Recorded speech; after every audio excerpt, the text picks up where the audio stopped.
After his translation by Ginzberg, Elijah's removal from earth, so far being an interruption to his relations with men, rather marks the beginning of his real activity as a helper in time of need, as a teacher and as a guide.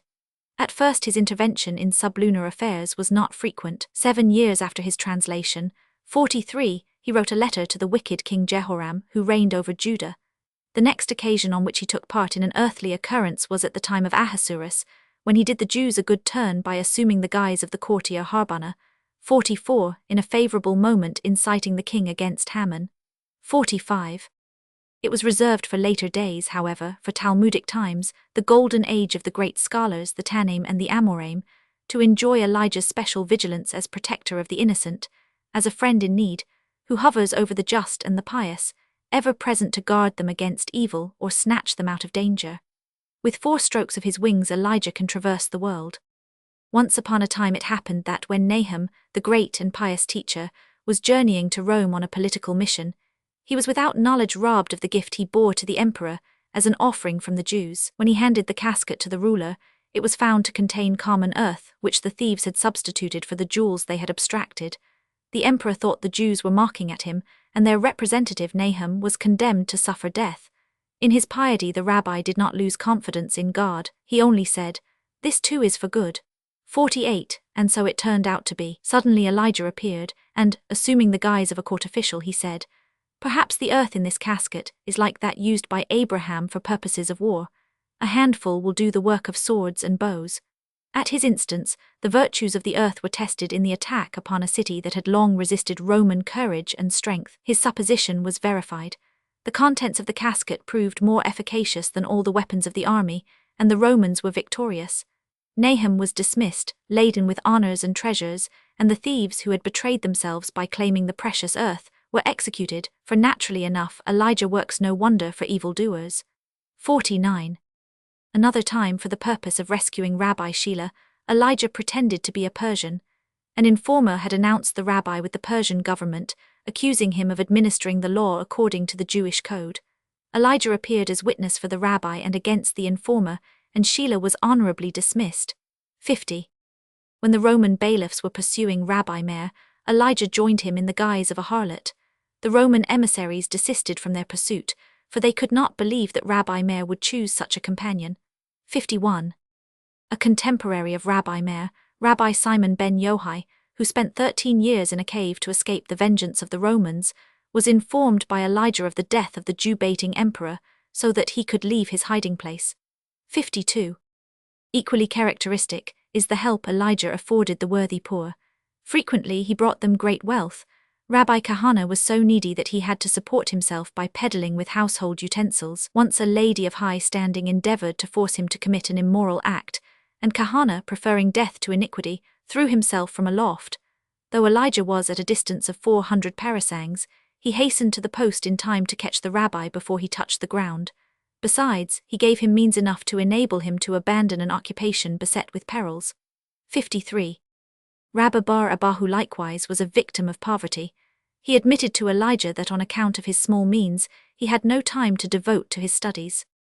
Thereupon Elijah led him into paradise, bade him remove his mantle, and fill it with leaves grown in the regions of the blessed. When the rabbi was about to quit paradise, his garment full of leaves, a voice was heard to say, "Who desires to anticipate his share in the world to come during his earthly days, as Rabbi Bar Abahu is doing?"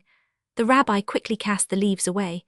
Nevertheless, he received 12,000 denarii for his upper garment, because it retained the wondrous fragrance of the leaves of paradise. 54. Elijah's help was not confined to poor teachers of the law. All who were in need and were worthy of his assistance had a claim upon him.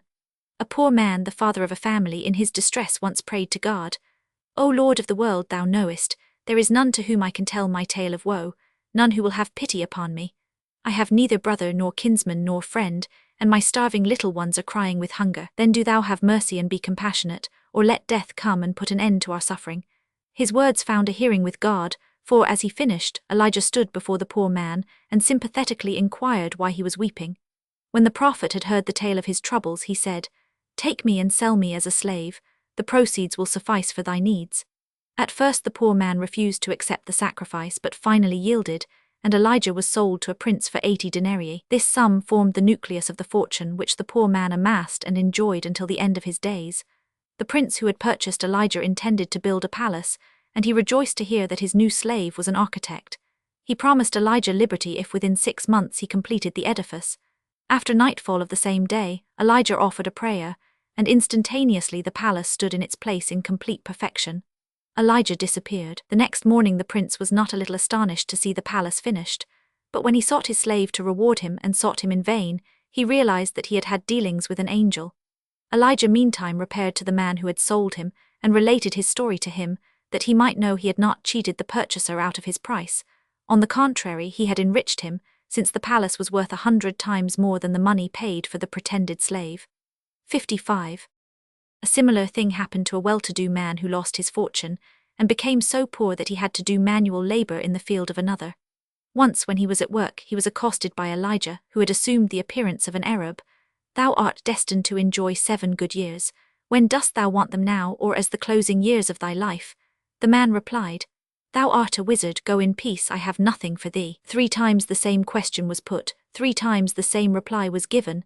Finally the man said, "I shall ask the advice of my wife." When Elijah came again and repeated his question, the man, following the counsel of his wife, said, "See to it that 7 good years come to us at once." Elijah replied, "Go home, before thou crossest thy threshold thy good fortune will have filled thy house." And so it was. His children had found a treasure in the ground, and, as he was about to enter his house, his wife met him and reported the lucky find. His wife was an estimable, pious woman, and she said to her husband, "We shall enjoy 7 good years. Let us use this time to practice as much charity as possible. Perhaps God will lengthen out our period of prosperity." After the lapse of 7 years, during which man and wife used every opportunity of doing good, Elijah appeared again, and announced to the man that the time had come to take away what he had given him. The man responded, "When I accepted thy gift, it was after consultation with my wife. I should not like to return it without first acquainting her with what is about to happen." His wife charged him to say to the old man who had come to resume possession of his property, "If thou canst find any who will be more conscientious stewards of the pledges entrusted to us than we have been, I shall willingly yield them up to thee." God recognized that these people had made a proper use of their wealth, and he granted it to them as a perpetual possession. 56. If Elijah was not able to lighten the poverty of the pious, he at least sought to inspire them with hope and confidence. Rabbi Akiba, the great scholar, lived in dire poverty before he became the famous rabbi. His rich father-in-law would have nothing to do with him or his wife, because the daughter had married Akiba against her father's will. On a bitter cold winter night, Akiba could offer his wife, who had been accustomed to the luxuries wealth can buy, nothing but straw as a bed to sleep upon, and he tried to comfort her with assurances of his love for the privations she was suffering. At that moment Elijah appeared before their hut, and cried out in supplicating tones, "O good people, give me, I pray you, a little bundle of straw. My wife has been delivered of a child, and I am so poor I haven't even enough straw to make a bed for her." Now Abika could console his wife with the fact that their own misery was not so great as it might have been, and thus Elijah had attained his end, to sustain the courage of the pious. 57. In the form of an Arab, he once appeared before a very poor man whose piety equaled his poverty. He gave him 2 shekels. These 2 coins brought him such good fortune that he attained great wealth, but in his zeal to gather worldly treasures, he had no time for deeds of piety and charity. Elijah again appeared before him and took away the 2 shekels. In a short time the man was as poor as before. A third time Elijah came to him. He was crying bitterly and complaining of his misfortune, and the prophet said, "I shall make thee rich once more if thou wilt promise me under oath thou wilt not let wealth ruin thy character." He promised, the 2 shekels were restored to him, he regained his wealth, and he remained in possession of it for all time, because his piety was not curtailed by his riches. 58. Poverty was not the only form of distress Elijah relieved. He exercised the functions of a physician upon Rabbi Shimi bar Ashi, who had swallowed a noxious reptile. Elijah appeared to him as an awe-inspiring horseman, and forced him to apply the preventives against the disease to be expected in these circumstances. He also cured Rabbi Judah Hanassi of long-continued toothache by laying his hand on the sufferer, and at the same time he brought about the reconciliation of Rabbi Judah with Rabbi Haya, whose form he had assumed. Rabbi Judah paid the highest respect to Rabbi Haya after he found out that Elijah had considered him worthy of taking his appearance. 59. On another occasion, Elijah re-established harmony between a husband and his wife. The woman had come home very late on Friday evening, having allowed herself to be detained by the sermon preached by Rabbi Meir. Her autocratic husband swore she should not enter the house until she had spat in the very face of the highly esteemed rabbi. Meantime, Elijah went to Rabbi Meir and told him a pious woman had fallen into a sore predicament on his account. To help the poor woman, the rabbi restored to a ruse. He announced that he was looking for one who knew how to cast spells, which was done by spitting into the eye of the afflicted one. When he caught sight of the woman designated by Elijah, he asked her to try her power upon him. Thus she was able to comply with her husband's requirement without disrespect to the rabbi, and through the instrumentality of Elijah conjugal happiness was restored to an innocent wife. Elijah's versatility is shown in the following occurrence. A pious man bequeathed a spice garden to his 3 sons. They took turns in guarding it against thieves. The first night the oldest son watched the garden. Elijah appeared to him and asked him, "My son, what wilt thou have, knowledge of the Torah, or great wealth, or a beautiful wife?" He chose wealth, great wealth.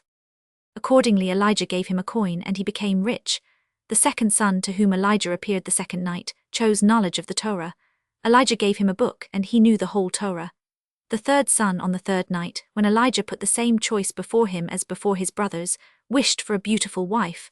Elijah invited this third brother to go on a journey with him. Their first night was passed at the house of a notorious villain who had a daughter.